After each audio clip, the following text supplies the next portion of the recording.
अब बताओ आवाज आ रही है क्या? बताओ आवाज आ रही हो तो हो जाता है, वो थोड़ा कुछ नहीं हुआ होगा माइक का एक, ठीक है ना। अब बता दो, फिर मैं बोलना शुरू करता हूं। आवाज आ रही है? बताओ भाई, अब आवाज आ रही है कि नहीं? चेक करो अभिषेक।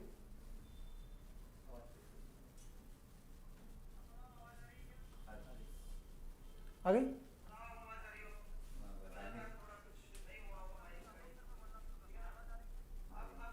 हाँ ठीक ठीक ठीक ठीक ठीक हो गया।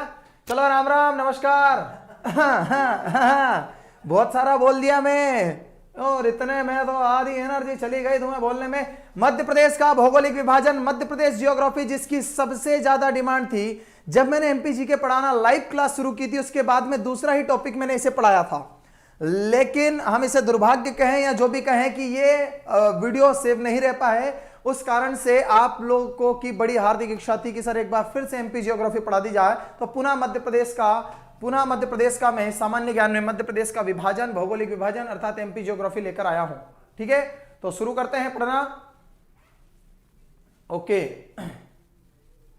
देखिएगा भाई, मध्य प्रदेश का भौगोलिक विभाजन होता है, मध्य प्रदेश की जियोग्राफी होती है। ठीक है, यहां पर समझिएगा, एक एक चीज को बारीकी से समझाने की कोशिश करूंगा। सारे प्रश्न बनकर आपके हाथ में आएंगे कि भाई साहब हाँ ठीक है उत्तर है। वो कह रहा है कि 1 नवंबर सन 2000 तक, मतलब कि हाँ ये वही टाइम था जब मध्य प्रदेश और छत्तीसगढ़ विभाजित हो रहे थे। 1 नवंबर 2000 तक प्रदेश में 9 भौगोलिक प्रदेश थे या 9 भौतिक प्रदेश थे। 9 भौतिक प्रदेश का मतलब 9 जियोग्राफिकल पार्ट थे। मध्य प्रदेश में छत्तीसगढ़ के अलग होने से पहले, अर्थात 1 नवंबर 2000 से पहले, बिफोर, मध्य प्रदेश में 9 जो थे जियोग्राफिकल पार्ट थे, 9 भौतिक प्रदेश थे। मैं फिर से कह रहा हूं, जिन लोगों ने यह टॉपिक नहीं पढ़ा उन तक ये लिंक पहुंचाओ, क्योंकि उन लोगों की बड़ी विशेष डिमांड थी, उन तक ये लिंक पहुंचनी चाहिए। और आप तो इस थंबनेल में ही काम हो जाएगा, इस थंबनेल को आप जल्दी से जल्दी आगे से आगे बढ़ाते जाइएगा। ठीक है ना? ओके ओके, आगे देखिएगा। वर्तमान में 7 अर्थात 7 भौतिक प्रदेश है। मतलब क्लियर सी बात है, जब मध्य प्रदेश बना, मतलब कि मध्य प्रदेश का गठन हुआ था इन 1956, 1 नवंबर इन 1956 की बात कर रहा हूं मैं, तब मध्य प्रदेश बना। तब से लेकर 2000 तक, मतलब कि आगामी 44 ईयर, 44 सालों के लिए अगर देखा जाए तो मध्य प्रदेश में 9 भौतिक प्रदेश थे। मैं वो भी चर्चा करूंगा कौन से 9 थे। लेकिन जब मध्य प्रदेश से छत्तीसगढ़ अलग हो गया तो 7 बचे। मतलब इसमें आप कहने की आवश्यकता है क्या कि मध्य प्रदेश से अलग होने के बाद छत्तीसगढ़ को कितने गए होंगे? 9 थे, 2 चले गए तो 7 बचे। ठीक उसी तरह से जब मध्य प्रदेश अलग हुआ था छत्तीसगढ़, तब मध्य प्रदेश में 320 विधानसभा सीटें थी, अर्थात 320 सीटों पर विधायक का अर्थात एमएलए का चुनाव लड़ा जाता था। जब अलग हुए तो आज की तारीख में हमारे पास 230 अर्थात 230 विधानसभा सीटें हैं। तो हम अपने आप अनुमान लगा सकते हैं कि बची हुई जो 90 है, बची हुई जो 90 सीटें हैं वो छत्तीसगढ़ को चली गई है। अर्थात जब मध्य प्रदेश और छत्तीसगढ़ का विभाजन हुआ तो बहुत सारी चीजों का बंटवारा हुआ। मुख्यमंत्री हमारे थे, हमारे रहे, तो जाकर अजीत जोगी वहां के नए मुख्यमंत्री बन गए। विधानसभा सीटें हमने उनको दे दी, हमने कुछ रियासतें, कुछ जिले उनको दे दिए, हमने संभाग उन लोगों को दे दिए, 16 जिले दिए, 3 संभाग दिए, 90 विधानसभा सीटें दी। तो उसके साथ ही हमने 2 भौतिक प्रदेश अर्थात 2 जियोग्राफिकल पार्ट भी दे दिए। हमारे पास क्या बचा? तो आज की तारीख में हमारे पास बचा 7। अब आप समझिएगा, जो भौगोलिक विभाजन हुआ तो मध्य प्रदेश के विभाजन के बाद 2 भौतिक प्रदेश अर्थात जियोग्राफिकल पार्ट, जिसमें से एक का नाम है महानदी बेसिन। क्या होता है? महानदी बेसिन और दंडकारण्य क्षेत्र, यह छत्तीसगढ़ में चले गए। हालांकि दंडकारण्य उड़ीसा तक भी विस्तृत है। ये वही दंडकारण्य वन है। पूछा जाए कि निम्न में से कौन सा वन क्षेत्र मध्य प्रदेश के बाद विभाजित होकर छत्तीसगढ़ में चला गया, तो दंडकारण्य क्षेत्र। दंडकारण्य क्षेत्र अगर मैं बात करूं भगवान राम के वंशावली की, तो याद रखिएगा राजा दंडक जो थे, दंडक के नाम पर इस अरण्य अर्थात जंगल का नाम पड़ा था दंडकारण्य। बोलो हाँ। अच्छा सर लेट क्यों आते हो? आपकी गर्लफ्रेंड नहीं आने दे रही है क्या? जय सुरेश, आपकी होगी? आपकी होगी? ओके ओके, चलिएगा। मुस्कान ठाकुर 11, बहुत बढ़िया बेटा, 11 लोकसभा सीटें भी, ठीक है। संपूर्ण मध्य प्रदेश दक्षिण के पठार का भाग माना जाता है। ये एकदम फैक्ट याद रखिएगा, क्योंकि टेस्ट भी लूंगा मैं, आप इसके लिए भी रेडी रहिएगा। जो है संपूर्ण जो मध्य प्रदेश है वो दक्षिण भारत का, दक्षिण पठार का क्षेत्र माना जाता है। भौतिक संरचना की दृष्टि से प्रायद्वीपीय पठार का उत्तरी भाग मध्य प्रदेश के अंतर्गत माना जाता है। वो क्या कह रहा है, भौतिक संरचना से, भौतिक मतलब फिजिकली तौर पर, जियोग्राफिकल पार्ट देखा जाए तो मध्य प्रदेश प्रायद्वीपीय भारत का उत्तरी क्षेत्र, प्रायद्वीपीय भारत का नॉर्थ पार्ट, प्रायद्वीपीय इंडियन का नॉर्थ पार्ट और दक्षिण के पठार का हिस्सा माना जाता है। अगर यह चीज समझ में नहीं हुई हो तो इधर देखिएगा, नहीं आई हो तो मैं यहां पर बताता हूं। भाई साहब जियोग्राफिकल पार्ट में अगर देखा जाए, जियोग्राफी दृष्टि से अगर देखा जाए तो प्रायद्वीप क्या होता है, याद रखिएगा, भारत का दक्षिणी भारत का जो साउथ एरिया है वो इस तरह से, मतलब मैं कह सकता हूं कि भारत के ये जो वाला एरिया है इसमें अरब सागर, अरब सीज, हिंद महासागर, ठीक है ना, और साथ में यहां कर कहूं तो वे ऑफ बंगाल, बंगाल की खाड़ी यहां पर आपको मिलेगी। मतलब कि हिंदुस्तान 3 दिशाओं से पानी से ढका हुआ है, पानी से ढका हुआ है मतलब इसके चारों ओर पर इस तरफ पर पानी पानी है। यहां तक समझ में आया। जमीन का वो टुकड़ा, जमीन का वो टुकड़ा, जमीन का वो टुकड़ा जो 3 तरफ से पानी से घिरा हो, 1 2 3 तरफ से पानी से घिरा हो, उसी को कहते हैं प्रायद्वीप। उसी को क्या कहते हैं, प्रायद्वीप। उसी को क्या कहते हैं, प्रायद्वीप कहते हैं। जमीन का वो टुकड़ा जो चारों तरफ से पानी से घिरा हो, उसे क्या कहते हैं, उसे कहते हैं द्वीप। उसे क्या कहते हैं, द्वीप। जमीन का वो टुकड़ा जो टुकड़ों टुकड़ों में पानी से घिरा हुआ हो, जो टुकड़ों टुकड़ों में पानी से घिरा हुआ हो, मतलब कि यहां भी पानी, यहां भी पानी, यहां भी, यहां भी, यहां भी, और ये पूरा एक ही देश की जगह है पूरी, इसे क्या कहते हैं, इसे कहते हैं द्वीप समूह। इसे क्या कहते हैं, द्वीप समूह। द्वीप समूह। 3 चीज समझ में। और जमीन का वो टुकड़ा जो चारों तरफ से जमीन से ही घिरा हो, अर्थात ना तो वो किसी दूसरे देश की सीमा को टच करता हो और ना वो किसी तरह से किसी पानी वाले क्षेत्र अर्थात समुद्र को टच करता हो, ना वो किसी देश को टच करता हो, ना वो किसी समुद्र को टच करता हो, उसे कहते हैं लैंड लॉक्ड। क्या कहा जाता है, लैंड लॉक्ड। ठीक है ना, मतलब कि हिंदी में कहते हैं आप इसे भू आवेष्टित। भू आवेष्टित। एक एक चीज क्लियर रखिएगा, क्योंकि यहां पर बहुत बार ऐसा प्रश्न आने वाला है कि मध्य प्रदेश एक भू आवेष्टित राज्य है, मध्य प्रदेश एक लैंड लॉक्ड स्टेट है। क्यों? क्योंकि ना तो मध्य प्रदेश किसी दूसरे देश की सीमा को छूता है, कोई भी कंट्री हमारे मध्य प्रदेश को टच नहीं करती है, ना हमारा मध्य प्रदेश किसी समुद्री सीमा से टच करता है, इस कारण से हमारा एमपी लैंड लॉक्ड है, भू आवेष्टित है। दूसरा, भारत एक प्रायद्वीपीय देश है क्योंकि इसकी 3 तरफ की मुख्य भूमि जल से घिरी हुई है। तो अब क्या कह रहा है कि प्रायद्वीपीय भारत का उत्तरी हिस्सा, मतलब कि यहां पर एमपी आएगा, तो देखो इस प्रायद्वीपीय इंडिया का नॉर्थ एमपी है, और अगर ऊपर से आओगे तो दक्षिण का पठार यहां से शुरू होता है और यह दक्षिण के पठार का ही भाग मध्य प्रदेश है। यही वो लाइन थी जो मैं आपको समझा रहा हूं। बोलो हां, ठीक है ना। अरे विविध का छोड़ो, अभी सोनू मीना इसे पढ़ो, मध्य प्रदेश को अभी बेटा, ये वाला टॉपिक बढ़िया अच्छा है, ठीक है ना भाई साहब। ये वीडियो बिल्कुल प्लेलिस्ट में आएगी, जो मैं आपको पढ़ा रहा हूं ये बिल्कुल प्लेलिस्ट में आएगा, देखिएगा। नेक्स्ट पर आइएगा तो समझ में आया से, प्रायद्वीप वो जो 3 तरफ से पानी से घिरा हो। बहुत सारे लोगों को लग रहा होगा कि बहुत जीरो लेवल पढ़ा रहा है, तो भाई साहब मेरी एक आदत है कि मैं जीरो पढ़ाऊंगा तभी एक एक बच्चा साथ में चलेगा। अगर मैं ज्यादा हाई लेवल पर चला गया शुरुआत में तो दूसरों को समझ में नहीं आएगा, ठीक है ना।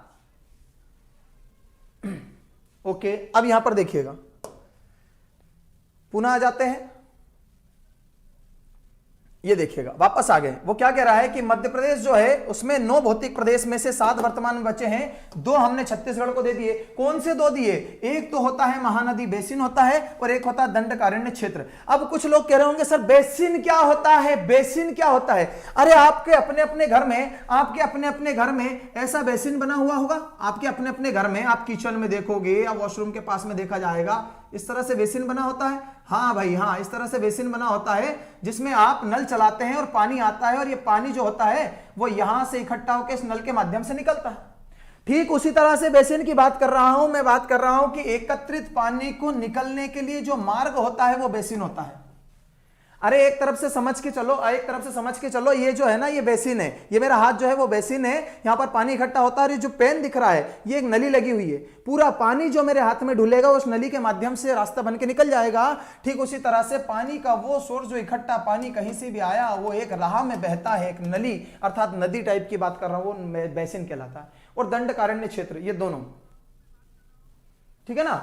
आगे देखिएगा, नेक्स्ट पर आइएगा, वो क्या लिखता है, वर्तमान में मध्य प्रदेश को कुल 7 भौतिक प्रदेशों में विभक्त किया गया है। अगर एक भी शब्द छोड़ा, एक भी अगर आपने वर्ड छोड़ा तो आपका एक नंबर छूटेगा, क्योंकि 2 स्टार अही अड़ीन, 2 स्टार अही अड़ीन, टोटल मिला के 4 ना बन गया सब इंस्पेक्टर। उन्हीं सब इंस्पेक्टर परीक्षा 2017 में पूछवा लगे भाई प्रश्न, वो पूछता है कि वर्तमान में मध्य प्रदेश को कुल टोटल, अगर शब्द लिखा रहे कि टोटल कुल कितने भागों में बांटा गया है तो उत्तर आएगा 7, और यह प्रश्न भी इसी परीक्षा में पूछा गया है।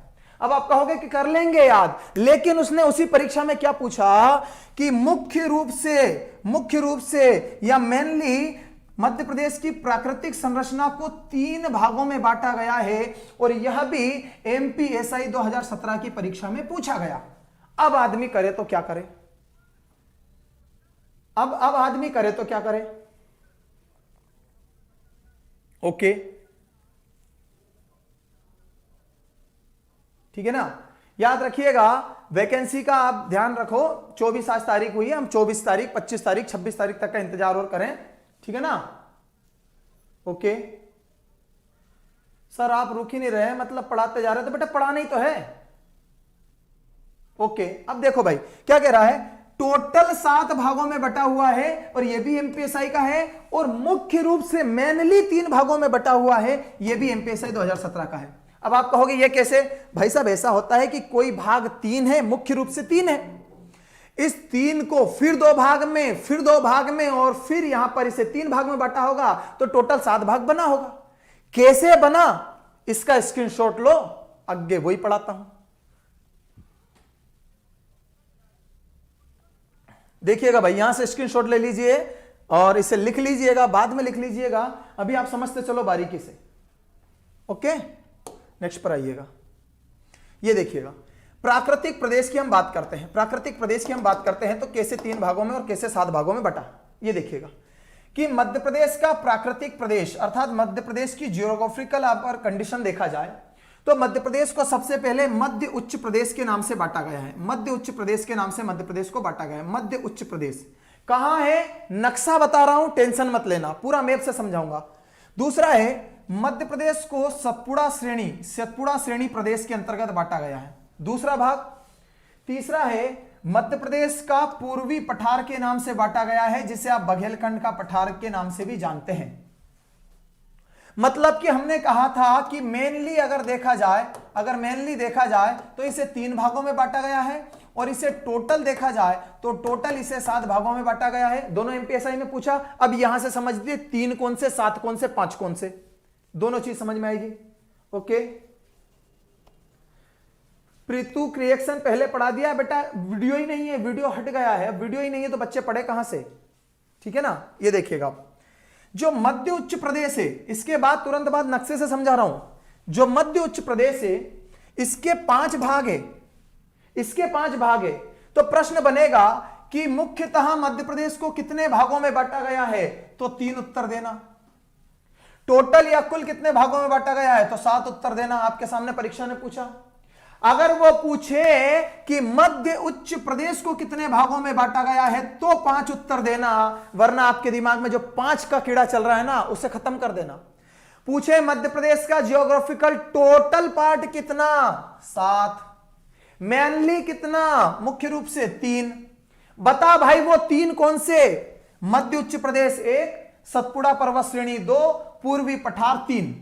बता भाई वो 5 कौन से, तो जो पहला है मध्य उच्च प्रदेश, इसे 5 भाग में बांटा है, तो इसके 5 में मध्य भारत का पठार नंबर 1, मालवा का पठार नंबर 2, बुंदेलखंड का पठार नंबर 3, रीवा पन्ना का पठार नंबर 4, नर्मदा सोन घाटी का पठार मतलब कि नर्मदा सोन घाटी 5। 3, 1, 2, 3, तो मेन हो गई 3, मध्य उच्च प्रदेश, सतपुड़ा और पूर्वी पठार। अब 5, तो 5 मध्य उच्च प्रदेश को 5 में बांटा है, पूरे मध्य प्रदेश को 5 में नहीं बांटा है। मध्य प्रदेश में जो 3 है उसका पहला हिस्सा मध्य उच्च प्रदेश है, उसे 5 में बांटा है। अर्थात 5 उत्तर तभी होगा जब वो पूछेगा मध्य उच्च प्रदेश को कितने भागों में बांटा है, तो 5। मध्य भारत का पठार, मालवा का पठार, बुंदेलखंड का पठार, रीवा पन्ना का पठार, नर्मदा सोन घाटी। 1 मिनट रुक जाना, नक्शे में दिखा रहा हूं। बोले सर 3 हो गया, 5 हो गया, 7 कहां है? तो 5 तो ये टोटल में, एक ये 6 और एक ये 7, इस तरह से हुए 7। बोलो आप। कोई बात नहीं, दोबारा मेहनत कर रहे हैं ना भाई। बड़वानी की पहाड़ी रामदास पढ़ाऊंगा, वही पढ़ाऊंगा मैं, साइड में हो रहा हूं, लिखिए। ओके, ये बहुत इंपॉर्टेंट टॉपिक है मेरे दोस्त, बहुत ही इंपॉर्टेंट टॉपिक है। मैं गारंटी लेता हूं इस बात की, पीएससी का स्टूडेंट बैठा होगा तो वो उसे पता है, वो तो पीएससी का तो जानते ही कि ये पूछे ही पूछा।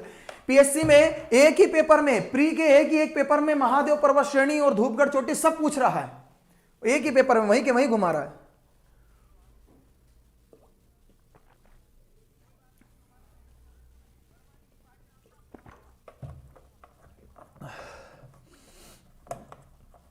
ठीक है पटेल साहब, ये भी कर लेंगे।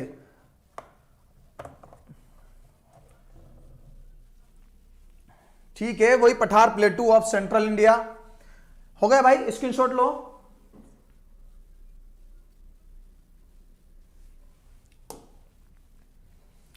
ये देखिए, समझते हैं, बारीकी से समझाता हूं, बहुत अच्छे से समझने का प्रयास कीजिएगा।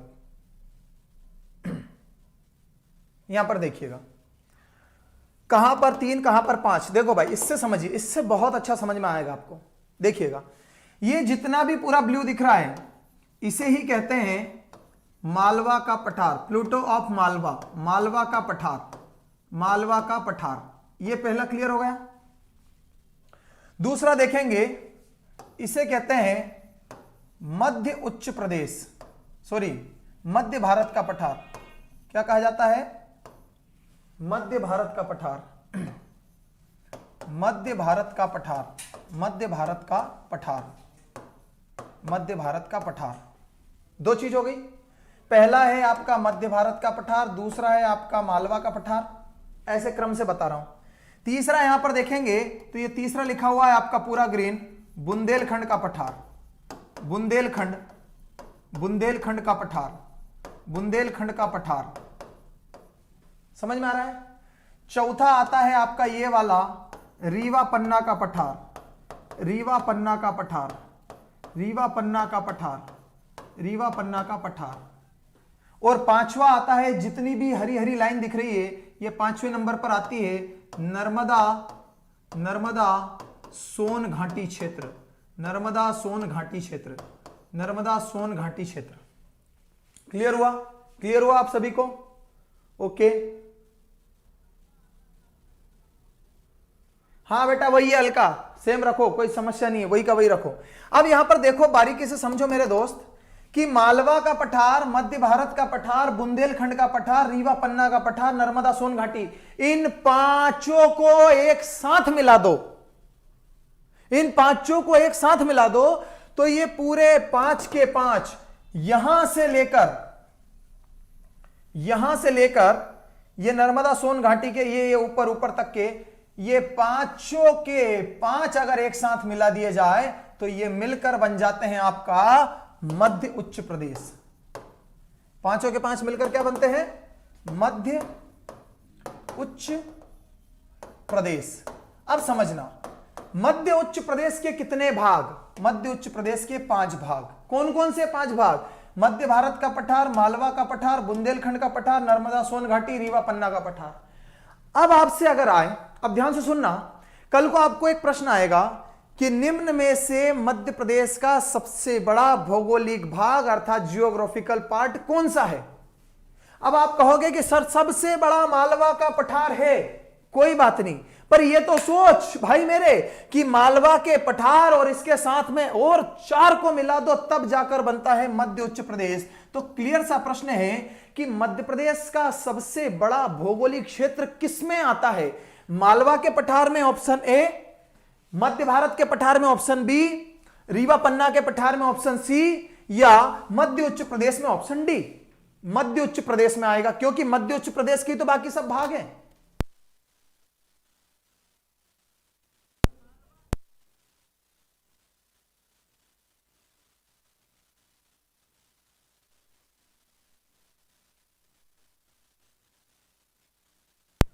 ठीक है, समझ में आ रहा है कि नहीं आ रहा? ओके, समझ में आया भाई? ओके भाई, बढ़िया संजय प्रजापति, धन्यवाद भाई। अब देखो भाई, ये हो गया। अब आपको लग रहा होगा कि सर छठा और सातवां बताओ, तो छठा आता है आपका यह सतपुड़ा पर्वत श्रेणी। सतपुड़ा पर्वत श्रेणी, सतपुड़ा पर्वत श्रेणी, सतपुड़ा पर्वत श्रेणी, यह है आपका छठा। और बच गया आपका टोटल सातवां, तो टोटल सातवां आता है ये, इसे कहते हैं बघेलखंड का पठार। बघेलखंड का पठार, प्लूटो ऑफ बघेलखंड, बघेलखंड का पठार। अब बताओ कुल मिलाकर कितने होते हैं? 7, ये लिखे 7।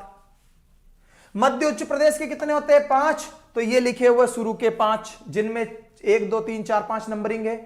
और मुख्य रूप से कितने होते हैं? तो होते हैं 3। पूछो कैसे? पहला होता है मध्य उच्च प्रदेश, जिसके 5 हो गए, इसको एक ही गिनो मुख्य रूप से मेनली। दूसरा होता है आपका ये सतपुड़ा पर्वत श्रेणी, इसे दूसरा गिनो। और तीसरा होता है आपका बघेलखंड का पठार, इसे गिनो। तो कुल मिलाकर 7, मुख्य रूप से 3 और मध्य उच्च प्रदेश के 5। ये सब इसी बोर्ड पर है, स्क्रीनशॉट लो और बाद में और आराम से पढ़ना। विंध्य कगारी नीरज कुमार, अभी तो लेक्चर शुरू ही हुआ मेरे दोस्त, थोड़ी सी शांति रखना पड़ेगी, तब जाकर सब समझ में आएगा। थोड़ी सी शांति रखनी पड़ेगी, क्योंकि इसी में विंध्य प्रदेश है। यहीं से अगर मैं आपको यहां से बनाकर निकाल दूं, यहीं से ये विंध्य पर्वत श्रेणी जा रही है, विंध्य पर्वत श्रेणी है, ऊपर नीचे पूरी। आपको थोड़ा सा शांति रखना पड़ेगा, ठीक है ना? याद रखिएगा। सर सतपुड़ा को मेकाल पर्वत श्रेणी कहा जाता है, शांति रखोगे? शांति रखोगे? थांबा। ये सतपुड़ा को मेकाल कहा जाता है, इसके 3 पार्ट बांटने पड़ेंगे, या मेकाल पर्वत श्रेणी, महादेव पर्वत श्रेणी और राजपीपला की पहाड़ी 3 करूंगा, तब जाके मेकाल पर्वत श्रेणी मिलेगी। बोलो हाँ, आगे चलूं क्या? ठीक है भाई, ठीक है ना? सर मुझे लैपटॉप में लेना है स्क्रीनशॉट। कनन पूर्विया, लेट हो गया बेटा, एक मेरा वीडियो है, जाके देखना टेलीग्राम पर, वो उस पर अपने इंस्टाग्राम पर देखना। इंस्टाग्राम पर एक वीडियो मिलेगा कि उसमें लैपटॉप में स्क्रीनशॉट कैसे लेते हैं, बाकी बच्चे बता देंगे आपको। ओके, नेक्स्ट पर आओ भाई,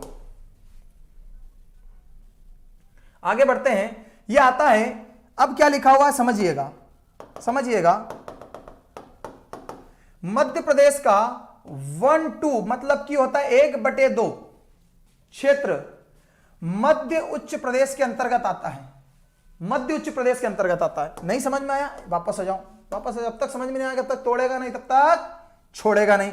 वो कह रहा है कि मध्य प्रदेश का 1/2 मतलब होता है हाफ, आधा हिस्सा। मतलब कि इस पूरे मध्य प्रदेश में आधे से भी ज्यादा, लगभग 66%, वो 1/2 गलत दे रहा है, उसे 2/3 लिखना चाहिए। 2/3, ठीक है ना? 2/3 हिस्सा, अर्थात पूरा 2/3 हिस्सा 66% मध्य उच्च प्रदेश के अंतर्गत आता है। सिर्फ इतना इतना छोड़ दिया जाए, सिर्फ एक इसे छोड़ दिया जाए और एक इसे छोड़ दिया जाए, तो टोटल का टोटल मिलाकर जो बनता है वो मध्य उच्च प्रदेश का ही बनता है, मध्य उच्च प्रदेश का हिस्सा बनता है। तो 1/2 नहीं है, बल्कि वो 2/3 है। मैं सुधार करता हूं, 66% हिस्सा मध्य प्रदेश का मध्य उच्च प्रदेश में आता है, ठीक है ना? ओके, हाँ, ये मिडिल हाई रेंज, इसे क्या कहते हैं? मिडिल हाई रेंज 2/3 है, 1/2 नहीं है। देखिएगा, ये मिडिल हाई रेंज की बात की जाए, मिडिल हाई रेंज की बात की जाए, तो यहां पर थोड़ा सा संशोधन में चाहूंगा, और मैं यहां पर लिखूंगा कि 2/3, ये 1/2 2/3 लिखा है, इसका मतलब 2/3 होता है, ठीक है ना? 2/3 होता है। 2/3 मतलब लगभग 66%, आधे से भी कहीं ज्यादा मध्य उच्च प्रदेश का मिडिल हाई रेंज, इसे क्या कहते हैं? मिडिल हाई रेंज, ठीक है ना? Middle high range, middle high range के अंतर्गत आता है। मध्य उच्च प्रदेश का निर्माण आर्कियन, धारवाड़, दक्कन एवं विंध्य क्रम की चट्टानों से हुआ है। एक टॉपिक तब भी छूटा था, अब इसके बाद में चट्टानी पढ़ाएंगे। क्यों? क्योंकि आप लोगों को चट्टान और एग्रीकल्चर के बिना कुछ चीजें ज्यादा समझ में आएगी नहीं। ओके, आगे देखिएगा भाई। सीहोर जिला भी मालवा के पठार में आता है, पूर्णतः मालवा के पठार में आता है।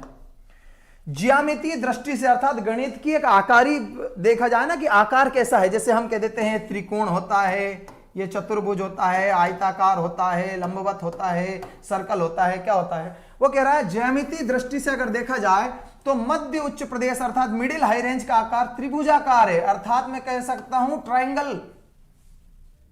अगर मध्य उच्च प्रदेश को देखा जाए तो ट्रायंगल की तरह है। मध्य उच्च प्रदेश का विस्तार नर्मदा सोन घाटी के उत्तरी भाग तक है।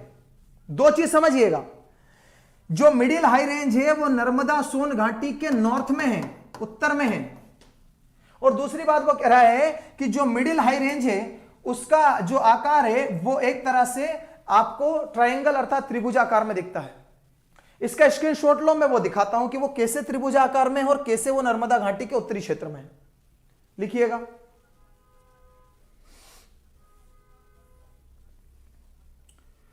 ए पर विविध का पढ़ाओगे यहां का, अरे एकज मानुस रे में एकला चलो रे, एकज मानुस हूं, टाइम टाइम टाइम निकाल के पढ़ाऊंगा भाई।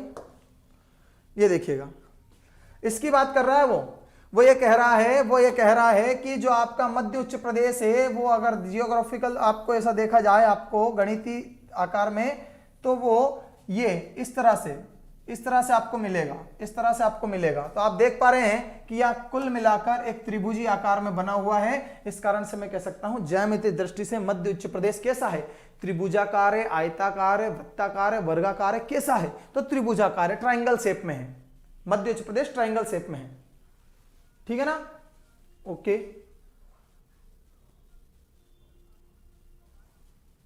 ठीक है ना,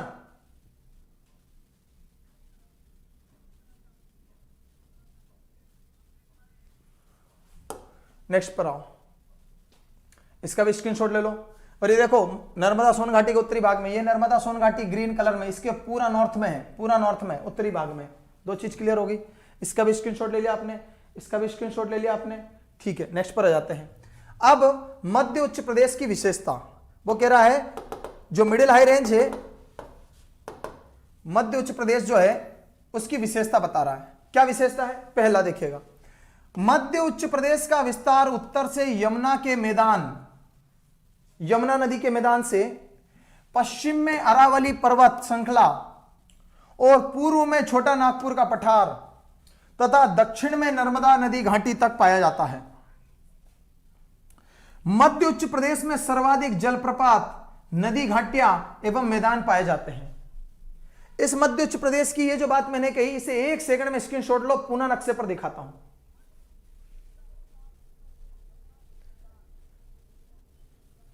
ओके,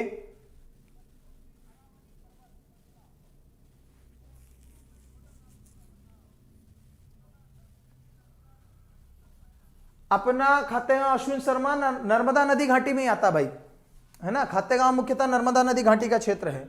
ये देखो वो क्या कह रहा है, वो ये कह रहा है, इस नक्शे के माध्यम से वो कहना चाह रहा है कि जो मध्य उच्च प्रदेश है, जो मध्य उच्च प्रदेश है, इस मध्य उच्च प्रदेश का जो नॉर्थ एरिया है वो यहां पर लगती है यमुना नदी घाटी, यमुना नदी घाटी, यमुना नदी घाटी नॉर्थ में। वो कह रहा है नॉर्थ से लेकर साउथ में जब आते हो तो ये वाली जो रेंज आ रही है इसे कहते हैं नर्मदा सोन घाटी। नर्मदा सोन घाटी मतलब कि अभी हमने बात की है कि जो मिडिल हाई रेंज है वो नॉर्थ में यमुना नदी घाटी से लेकर दक्षिण में नर्मदा सोन घाटी तक। देखने से सब क्लियर होता है। पूर्व में मतलब कि यहां पर इधर फैले हुए छोटा नागपुर पठार, छोटा नागपुर पठार से, मतलब कि इसे कह सकते हैं ईस्ट से वेस्ट में यहां पर जो आता है, क्योंकि ये मध्य उच्च प्रदेश का ही मालवा क्षेत्र लगता है, इधर लगता है, इसे कहते हैं इधर अरावली पर्वत श्रेणी, अरावली पर्वतमाला, अरावली पर्वतमाला।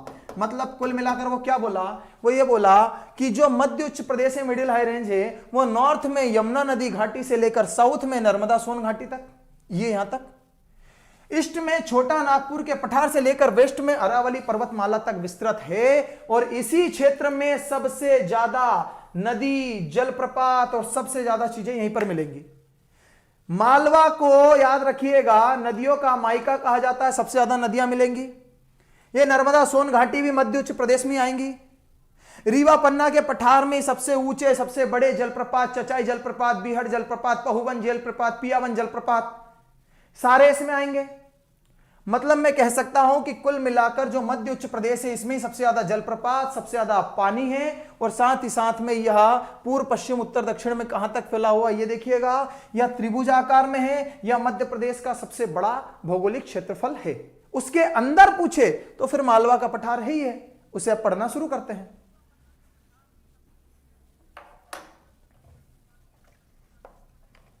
कहां पड़ता है महानदी बेसिन, कहां पर पड़ता है? चंपा पारगी। बड़ा महानदी बेसिन हमने बात की छत्तीसगढ़ में चला गया, छत्तीसगढ़ से फिर जाती है उड़ीसा में और जाकर मिलती है वे ऑफ बंगाल में। तो ऑप्शन क्या है? ऑप्शन 2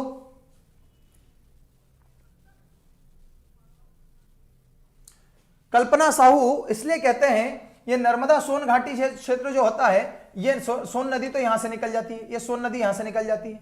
आप ये वाले क्षेत्र को नर्मदा सोन मत कहो, सिर्फ इसे नर्मदा घाटी क्षेत्र कहो। नर्मदा सोन का वो कह रहा है कि नर्मदा नदी का जो इधर का जो क्षेत्र है वो पूरा नर्मदा नदी का है, इधर का जो है नर्मदा सोन दोनों का है। तो वो पूरे क्षेत्र की बात कर रहा है कि पूरा क्षेत्र एक साथ पढ़ने में आता है। लेकिन जब मैं पढ़ाऊंगा कि सबसे ज्यादा गेहूं उत्पादन, तो मैं कहूंगा नर्मदा नदी घाटी, नहीं कहूंगा कि नर्मदा सोन घाटी। नर्मदा सोन घाटी कहा तो आप यहां भी समझ लोगे। तो नर्मदा नदी घाटी और नर्मदा सोन घाटी जो है अलग अलग है, उसमें से दोनों में से जो मेन होगा उसमें से निकाल कर पढ़ेंगे।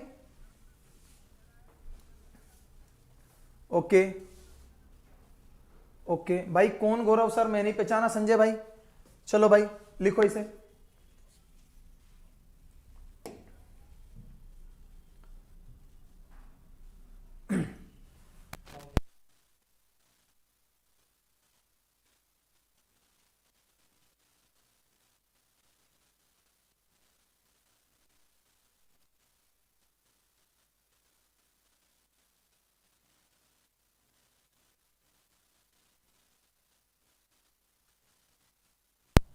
मध्य उच्च प्रदेश की तीसरी विशेषता क्या कहती है कि मध्य उच्च प्रदेश में विंध्याचल पर्वत श्रृंखला का विस्तार पाया जाता है। अभी बताता हूं। और इसी क्षेत्र में विंध्याचल श्रेणी की अधिकतम ऊंचाई सद्भावना चोटी है, जिसकी ऊंचाई 752 मीटर है, 752। और यह संग्रामपुर दमोह में है। इसके उत्तर पूर्वी मध्य प्रदेश में भांडेर, और इधर की बात की जाए तो भांडेर की पहाड़ी भी है उत्तर पूर्व में, नीचे देखा जाए तो कैमूर है। मतलब मैं कह रहा हूं कि जो मध्य उच्च प्रदेश है इसी में पूरे में, इसमें क्यों नहीं लिखा मालवा का पठार? क्यों? क्योंकि मालवा भी मध्य उच्च प्रदेश में आता है और रीवा पन्ना भी मध्य उच्च प्रदेश में आता है। इसे आप लिख ले तो मैं समझा देता हूं, ठीक है ना।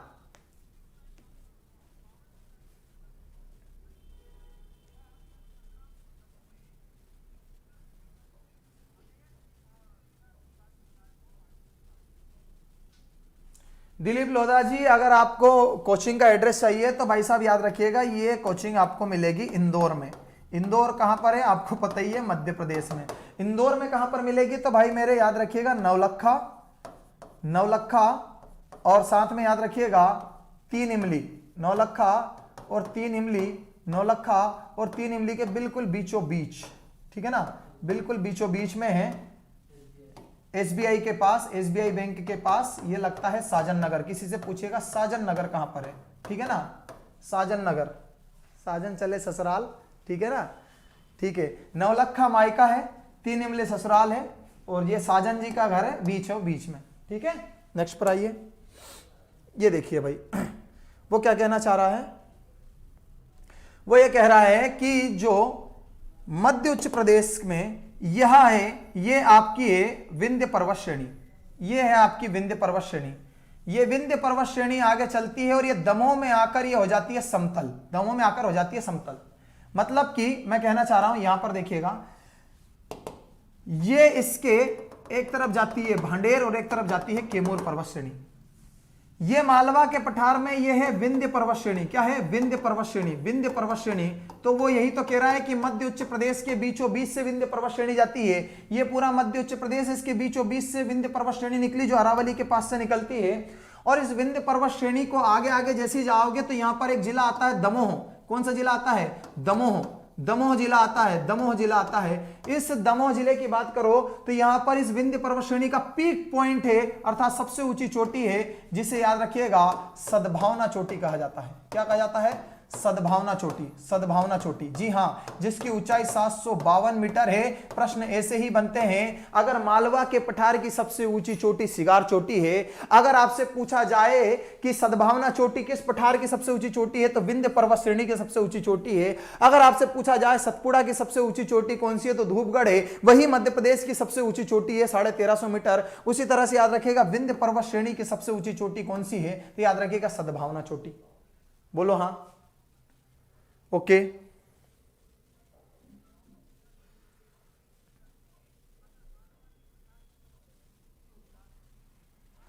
ओके, अमित सोलंकी इतनी कम एज में कितना? ओके भाई, धन्यवाद अमित सोलंकी। ओके, चलिएगा। हाँ सद्भावना, हाँ, जिसने पूछा है बेटा, यही सद्भावना, यही सद्भावना, जिसे आपने सद्भावना लिखा है, यही सद्भावना चोटी को ही गुडविल कहा जाता है। ये बात भी याद रखिएगा, बहुत अच्छे से याद रखिएगा। सद्भावना का नाम ही गुडविल है, अलग से गुडविल चोटी सबसे ऊंची है। ये बाद में आपको समझ में आया तो फिर मत कहना आपने सद्भावना पढ़ाई थी। वही गुडविल है, शक्तिमान ही गंगाधर है, साउथ अफ्रीका ही दक्षिण अफ्रीका है। ठीक है, लिख लेना। ओके, नेक्स्ट पर आ जाओ। चलिए भाई, जहां तक हमने पढ़ लिया उससे आगे बढ़ते हैं। ये विशेषता 3 हो गई। आगे देखिएगा, मध्य उच्च प्रदेश की विशेषता नंबर 4, वो क्या कह रहा है कि नर्मदा के उत्तर में स्थित पठारी भागों से निकलने वाली नदियां, ध्यान से सुनना, नर्मदा के उत्तर में स्थित पठारी भागों से निकलने वाली नदियां गंगा नदी के अपवाह तंत्र में मिल जाती है। इसलिए मध्य उच्च प्रदेश को अर्थात मिडिल हाई रेंज की बात कर रहा है, मध्य उच्च प्रदेश मिडिल हाई लैंड को गंगा नदी बेसिन कहा जाता है। यह मध्य प्रदेश शिक्षक भर्ती परीक्षा 2018 में पूछा गया है। मध्य प्रदेश शिक्षक भर्ती परीक्षा 2018, वैकेंसी 2018, जिसे 2019 में कंडक्ट करवाया गया था, वह परीक्षा में पूछता है कि जो अपवाह तंत्र में मिल जाती है, अर्थात मध्य प्रदेश के मध्य उच्च प्रदेश अर्थात मिडिल हाईलैंड की जो नदी घाटी है, उसमें कौन सा नदी बेसिन लगता है, तो गंगा नदी बेसिन लगता है। मध्य उच्च प्रदेश को 5 प्रदेशों में, उप प्रदेशों में विभाजित किया गया। बाद में समझना, पहले इसकी कमर तोड़ना है, पहले इसकी बाल की खाल निकालना है। मध्य प्रदेश में गंगा नदी बहती नहीं है, फिर गंगा नदी बेसिन मध्य प्रदेश में कैसे आ गया? और मैं आपको कह दूं कि मध्य प्रदेश का सबसे बड़ा नदी बेसिन गंगा नदी बेसिन ही है। अब आपके दिमाग के फ्यूज कह रहे होंगे कि मां साहब गंगा नदी मध्य प्रदेश में है ही नहीं, फिर सबसे बड़ा नदी बेसिन जो है वो गंगा नदी का, अर्थात जो ड्रेनेज, रिवर ड्रेनेज की बात कर रहा हूं, वो सबसे बड़ा गंगा नदी ड्रेनेज है, गंगा रिवर ड्रेनेज है। और मध्य प्रदेश का सबसे ज्यादा जल गंगा रिवर ड्रेनेज में जाता है। ऐसा कैसे, पहले समझो फिर बताता हूं।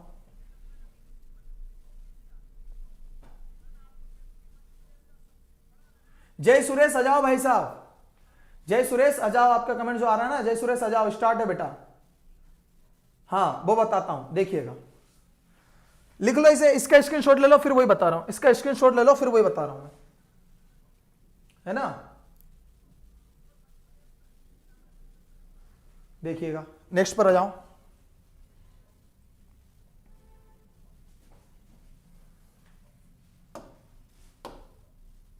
ये देखिए वो क्या कह रहा है, वो ये कह रहा है कि मध्य प्रदेश का सबसे बड़ा नदी बेसिन गंगा नदी बेसिन है, और मध्य उच्च प्रदेश अर्थात वो कह रहा है कि जो है मिडिल हाईलैंड का गंगा नदी बेसिन में जल मिलता है, तो मध्य उच्च प्रदेश को गंगा नदी बेसिन कहा जाता है। उदाहरण के तौर पर ये नर्मदा नदी को छोड़ दो, और इसलिए छोड़ दो क्योंकि नर्मदा नदी बेसिन अपने आप में एक नदी बेसिन है। अब मध्य प्रदेश के ऊपर उत्तर प्रदेश है, और उत्तर प्रदेश में यहां से गंगा नदी बहकर जा रही है। इधर से एक यमुना नदी आ रही है जो जाकर यहां पर इलाहाबाद प्रयागराज में इससे मिलती है। समझ में आ रहा? और ये जो गंगा नदी है, इस गंगा नदी की सबसे बड़ी सहायक नदी यमुना नदी है। ये क्लियर हुआ? अब यहां से एक नदी निकली है और वो नदी का नाम है सोन नदी, और वो सोन नदी आगे जाकर खुद ब खुद बिहार में जाकर वो सोन नदी फिर गंगा नदी में मिल जाती है। यहां भी नदी का नाम गंगा पड़ जाता है। समझना, बहुत बारीकी से समझना, वरना ऐसे रटन में नहीं आएगा। मध्य प्रदेश का वो कह रहा है कि जो मध्य उच्च प्रदेश है, जो जितना भी बचा हुआ, ये हुआ, ये हुआ, ये हुआ, ये हुआ, ये 4 क्षेत्र, इन क्षेत्रों से जितनी भी नदियां निकलती है अमूमन ये सारी की सारी गंगा नदी की नदियां हैं। कैसे? यहां से चंबल निकली, ये घूमती घूमती गई, जाकर ये यमुना में मिल गई, और यमुना जाकर फिर गंगा में मिल गई। यहां से आपकी शिप्रा नदी निकली, काली सिंध नदी निकली, आपकी सिंध नदी निकली, बनास निकली, धसान निकली, बेतवा निकली, केल निकली, टोंस निकली, टोंस जाकर फिर गंगा में मिल गई। कुछ नदियां जाकर चंबल में मिल गई, चंबल जाकर यमुना में मिल गई, यमुना जाकर फिर गंगा में मिल गई। कुछ नदी सीधे जाकर गंगा में मिल गई, कुछ नदी जाकर मध्य प्रदेश की नदियों में मिल गई, जो मध्य प्रदेश की नदियों में मिली, मध्य प्रदेश की वह नदी यमुना में जाकर मिल गई, और यमुना जाकर फिर गंगा में मिल गई। अरे अंततः पूरा का पूरा मध्य प्रदेश का पानी गया कहां? गंगा में। नहीं, आप कहोगे नहीं नहीं नहीं नहीं, चंबल में गया, तो चंबल गई कहां? यमुना में। और यमुना गई कहां? गंगा में। सब नदी समाकर खत्म हो गई, नाम बचा क्या? गंगा। वो बेसिन का मतलब क्या था? ड्रेनेज का मतलब क्या था? बेसिन का मतलब, बेसिन का मतलब ये होता है कि आपका ये जो नदी बेसिन है, आपके घर में जो बेसिन है, ये पाइप डला हुआ ये बेसिन है, आप इसमें एक गिलास से पानी डाल दो, एक किसी भी और बर्तन से, जग से पानी डाल दो, इसमें आप एक काम करो, मोटर चालू छोड़ दो, आप इसमें एक काम करो, बाल्टी से पानी डाल दो। आखिरकार आपने 4-4 साधनों से पानी डाला, मतलब कि 50 नदियों का पानी गया। कोई सा भी पानी डालो, वो पानी निकलेगा तो एक ही मार्ग से ना। ऐसा तो नहीं है कि नदी का पानी अलग होगा, गिलास का पानी अलग होगा, नहीं समझे? उसी तरह से मध्य प्रदेश की नदी कहीं भी जाकर मिली, अंततः वो पानी बहकर गया तो गंगा में ही ना। इस कारण से मध्य उच्च प्रदेश जो है, मिडिल हाईलैंड, इससे गंगा नदी बेसिन कहा जाता है। और मध्य प्रदेश का सबसे बड़ा नदी बेसिन क्षेत्र गंगा नदी ही है, नर्मदा नदी नहीं है। यह भी परीक्षा में पूछा गया है। आपकी हार्दिक इच्छा होगी तो मैं वो परीक्षा का नाम भी लेकर आऊंगा। बोलो हां।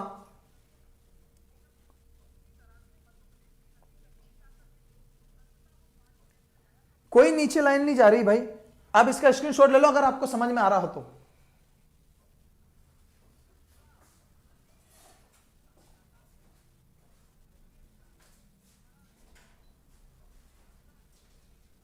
ओके, गंगा का पानी कहां जाता है? गंगा नदी जाकर आप देखोगे तो गंगा नदी की एक ब्रांच पश्चिम बंगाल में जाकर हुगली नदी के नाम से टूट जाती है। गंगा नदी आगे जाकर पश्चिम बंगाल से बांग्लादेश में घुस जाती है। बांग्लादेश में जब गंगा नदी जाती है तो यहां से एक ब्रह्मपुत्र नदी जिसका नाम सांगपो रहता है, सांगपो भारत में आके ब्रह्मपुत्र बन गई, बांग्लादेश में आकर गंगा से मिल जाती है। गंगा और ब्रह्मपुत्र दोनों मिलती है तो पद्मा नाम हो जाता है, गंगा नाम खत्म हो जाता है। पद्मा नाम से आगे बहती है तो भारत के इधर पूर्वी राज्यों से बहकर एक नदी आती है जिसका नाम होता है मेघना।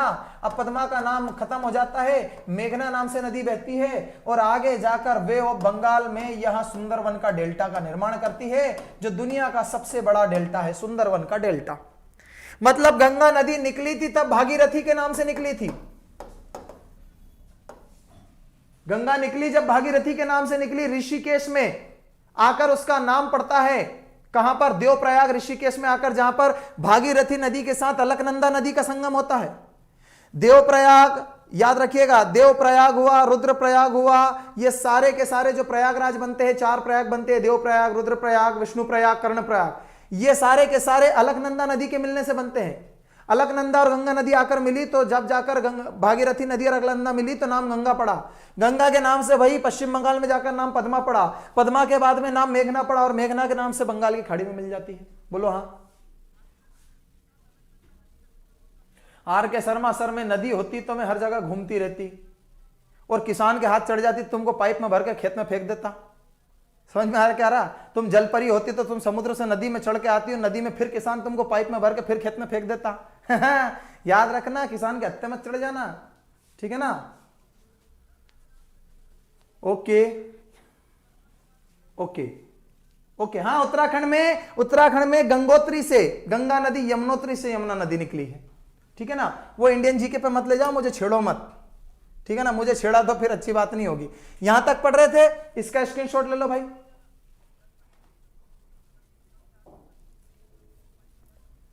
ओके, नेक्स्ट पर आ जाओ। यहां से अब आगे आते हैं कि मध्य उच्च प्रदेश को 5 भागों में बांटा है, तो मध्य उच्च प्रदेश को किन 5 भागों में बांटा है? याद रखिएगा, मध्य उच्च प्रदेश को 5 भागों में बांटा है। यह प्रश्न सीधा याद रखिएगा कि मिडिल हाईलैंड को कितने भागों में बांटा गया है? मिडिल हाईलैंड को 5 भागों में बांटा गया है। मिडिल हाईलैंड को कितने भागों में बांटा गया है? मिडिल हाईलैंड को 5 भागों में बांटा गया है। ठीक है, नेक्स्ट पर देखिएगा, देखिएगा नंबर 1 मध्य भारत का पठार। नंबर 1 मध्य भारत का पठार, मध्य भारत का पठार यह मध्य उच्च प्रदेश का हिस्सा है। नंबर 2 मालवा का पठार, यह भी मध्य उच्च प्रदेश का हिस्सा है, मिडिल हाईलैंड का। नंबर 3 बुंदेलखंड का पठार, बघेलखंड नहीं आएगा। नंबर 4 रीवा पन्ना का पठार और नंबर 5 नर्मदा सोन घाटी। देखो भाई साहब, मध्य प्रदेश का सबसे बड़ा जियोग्राफिकल पार्ट, भौगोलिक भाग मालवा का पठार है, यह हमने माना, पर मालवा का पठार किसी एक पठार के अंडर में है, उसे कहते हैं मिडिल हाईलैंड, जो भूमि है उसके अंडर में आता है। तो जब भी पूछे कि मध्य प्रदेश का सबसे बड़ा भौगोलिक क्षेत्र, मध्य प्रदेश का सबसे बड़ा भौगोलिक क्षेत्र जब भी पूछे, सबसे बड़ा मध्य प्रदेश का सबसे बड़ा भौगोलिक क्षेत्र, सबसे बड़ा भौगोलिक क्षेत्र, और ऑप्शन में यह भी हो, ऑप्शन में यह भी हो, तब उत्तर मालवा का पठार ना लगाकर ये लगाना, क्योंकि मालवा का पठार तो इसी के अंदर आता है। मतलब कि बाप बड़ा ना भैया, सबसे बड़ा रुपया। बा में जा बाद भी कह दो कि बाप बड़े के भैया बड़े, तो बाप बड़े के भैया, बाप बड़े हैं तो ये पिताजी हैं। मिडिल हाईलैंड मध्य उच्च प्रदेश, बा के अंतर्गत तुम्हारा मालवा को पठार रहेगा। तम समझी रहा हूं कहीं की रहा हूं मालवा वाला, जब तुम्हारी बात करी रहा हूं। हाँ, ध्यान रखजो, ठीक है, ओके। चलो भाई, 5 हो गए, 5 है इसके। अच्छा, प्रश्न ये भी तो बन सकता है कि 4 विकल्प देगा, ये मध्य प्रदेश का तरीका है एमपीजीके को पूछने का। वो कहेगा 4 विकल्प है, विकल्प नंबर 1 बुंदेलखंड का पठार, विकल्प नंबर 2 मध्य भारत का पठार, विकल्प नंबर 3 रीवा पन्ना का पठार और विकल्प नंबर 4 बघेलखंड का पठार। और वो प्रश्न देगा कि निम्न दिए गए विकल्पों में से कौन सा मध्य उच्च प्रदेश का भाग नहीं है? तो सबके सब है, बघेलखंड इसका भाग नहीं है, और 1 नंबर हमारे खाते में। बोलो हाँ। लो स्क्रीनशॉट जल्दी से, आगे बढ़ो भाई साहब। ठीक है,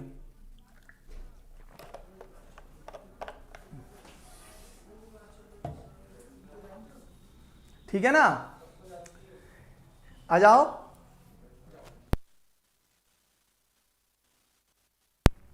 चलो जल्दी से, आपको मैं एक बहुत बढ़िया मेहमान से मिलाता हूं, यहीं बने रहिएगा। जल्दी आओ, एक मेहमान से मिलाता हूं, है ना। ठीक है, आइए सर। आने से डर रही है क्या? नहीं आ रही है? अच्छा अच्छा,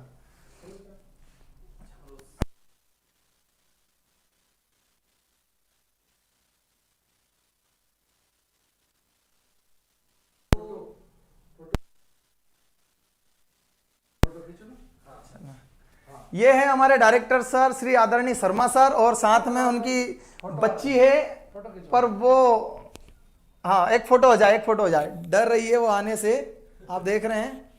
हाँ एक पुप्पू, एक फोटो बेटा, वो देखो सामने ये। हाँ अभिषेक, फोटो निकालो, फोटो निकालो। हाँ हाँ, चलो ठीक है, ठीक है, धन्यवाद सर।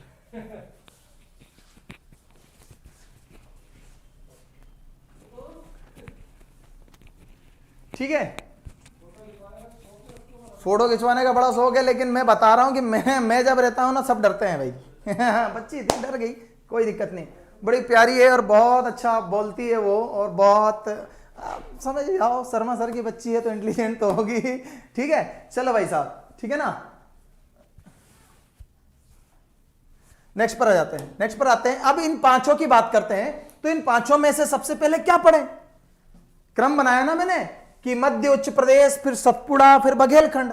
अब मध्य उच्च प्रदेश में ये 5, फिर पढ़ूंगा सतपुड़ा, फिर पढ़ूंगा बघेलखंड। अब ये 5 में से सबसे पहले क्या पढ़े? मध्य भारत का पठार। किसे पढ़े सबसे पहले? देखिएगा। ओके ओके भाई,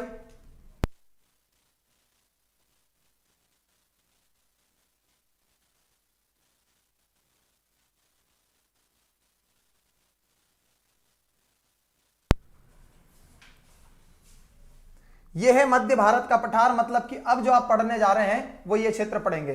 तो तैयार हो जाओ जितने भी लोग हैं भाई साहब, भिंड मुरैना वाले, भिंड मुरैना वाले, जो आगो तुम्हारा जिला भिंड, जो आगो तुम्हारा जिला मुरैना, जो आगो तुम्हारा जिला श्योपुर, जो आगो तुम्हारा जिला ग्वालियर, जो आगो तुम्हारा जिला शिवपुरी, पर पूरी नहीं आएगी, शिवपुरी आदि आएगी, पूरी नहीं आएगी, जो तुम्हारा जिला गुना। ठीक है, इधर बात करता हूं तो भाई साहब जा जो चोटी दिख रही है या जा चोटी, अब बदल गई लैंग्वेज, ये आ गया आपका राजगढ़ जिला। ठीक है ना, ये जो चोटी दिख रही है आपको, ये आ गई है आपके आगर मालवा की। कौन सी है? आगर मालवा की। एक्चुअल मैप है ये, ध्यान से सुनिएगा। और ये जो जिला दिख रहा है आपका, ये जिला आ गया आपका नीमच। कौन सा जिला आ गया आपका? नीमच। बोलो हो, पल्ले पड़ रही है। और यहां से आप देखोगे तो नीमच के पास से ये इतना क्षेत्र जो दिख रहा है ये मंदसौर का होता है। एक्चुअल में यही डिवाइडेशन है, यही पार्ट है। ठीक है ना, पर मंदसौर को ना भी देखते हो आप, नीमच देखो तो सबसे बेस्ट होगा। ये जिले जो है मध्य भारत के पठार में आते हैं, इन्हें हम पढ़ रहे हैं।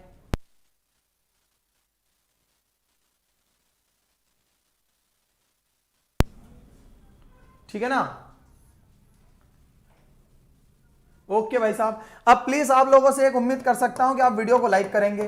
प्लीज मेरे दोस्त वीडियो को लाइक करो, जल्दी से जल्दी लाइक करो, क्योंकि आज वैसे ही आप 1000 से ऊपर बच्चे हो और उसके बावजूद भी लाइक भी आपके उतने ही है। आप जल्दी से प्लीज लाइक करो, तब जाकर मैं आगे बढ़ूंगा। पहली बार कहा है इस लेक्चर में कि वीडियो को लाइक कीजिए। ठीक है ना, ओके। हम भिंड से हैं तो वहां भिंड वालों को समय नमस्कार कर रहे हैं हम। ठीक है, ओके भाई।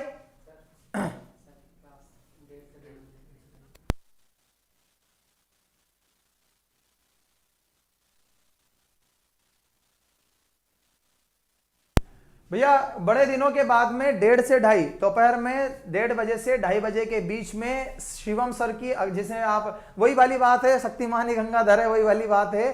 शिवम सर कुछ नाम से जानते हैं, कुछ लोग अग्रवाल सर के नाम से जानते हैं। तो वो अब वापस से आपकी 1:30 से 2:30 के बीच में साइंस की क्लास लेंगे। तो जिन्हें साइंस क्लास का इंतजार था वो बने रहे, और 1:30 से 2:30 के बीच में। ठीक है ना, ओके। हाँ, वो 1:30 से 2:30 के बीच में जो हमने एक समय निश्चित किया है कि वो कोरोना काल है, जैसे कि शुभ अशुभ घड़ी चलती है ना उसमें। ठीक है ना, तो हाँ हाँ भाई बेटा, हाँ बिल्कुल 1:30 से 2:30 के बीच में साइंस की क्लास शिवम सर पढ़ाएंगे। ठीक है ना, ओके। लाइक कर दो मेरे दोस्त। गौरव निगवाल धन्यवाद भाई। अब पढ़ना है हमें मध्य भारत का पठार। ये मध्य भारत का पठार, मतलब कि अब मध्य भारत का पठार मैं पढ़ाऊंगा आपको कल, तो बने रहिएगा लेक्चर में। ठीक है, ओके। वीडियो को लाइक करें, अंत तक आप वीडियो को शेयर भी करते रहिएगा। कैसा लगा सेशन, पूरा वीडियो देखिए, लोगों को और बताइए। ज्यादा लंबे वीडियो हम बनाएंगे नहीं, 50-50 मिनट तक के वीडियो रखना हम चाहते हैं। तब तक के लिए आप सभी को पुनः नमस्कार। लाइक जरूर करते रहें। सेशन अच्छा लगा है तो कल ठीक 10 बजे आकर फिर मुझसे मिले, 10:05, 10:15 तक। तब तक के लिए जय हिंद, धन्यवाद।